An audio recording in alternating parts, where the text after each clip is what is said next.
اعوذ باللہ من الشیطان الرجیم بسم اللہ الرحمن الرحیم۔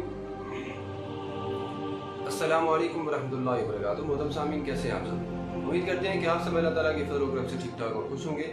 محترم سامعین، حضرت عمر فاروق رضی اللہ تعالیٰ عنہ کا ادب و احترام کیسا تھا نبی کریم صلی اللہ علیہ وسلم کی مجلس میں؟ آج کی ویڈیو میں ہم اسی بارے میں بات کریں گے۔ صلح حدیبیہ میں مسلمانوں اور کفار مکہ کے درمیان جو شرائط ہوئی تھی وہ بظاہر اہانت آمیز تھی۔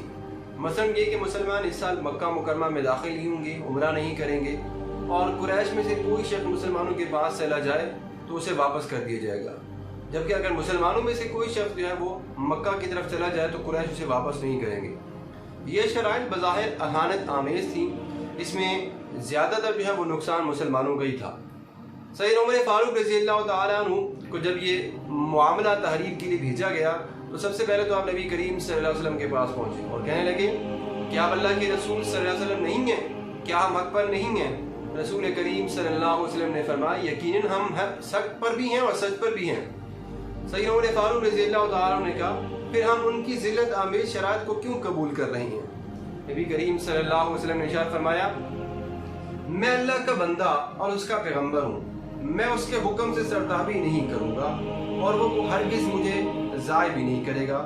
سیدنا عمر فاروق رضی اللہ تعالیٰ عنہ نے یہ بات از راہ تحیر کہی تھی اور اس میں سوء ادب کا کوئی شائبہ یا شبہ نہ تھا، مگر لب و لہجہ اس ادب و تعظیم سے ہٹ گیا جس کے وہ عادی تھے۔ زندگی بھر ڈرتے رہے کہ کہیں بارگاہ رسالت میں سوء ادب سے ان کے جتنی بھی نیکیاں ہیں وہ ختم نہ ہو جائیں۔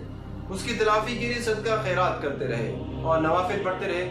خود فرمایا کرتے تھے کہ عملت لہا اعمالا، میں نے اس عمل کی تلافی کے لیے کئی نیکیاں کی ہیں۔ محترم سامعین، سیدنا عمر فاروق رضی اللہ تعالیٰ عنہ نبی کریم صلی اللہ علیہ وسلم کی مجلس میں بہت زیادہ ادب و احترام کا خیال رکھا کرتے تھے۔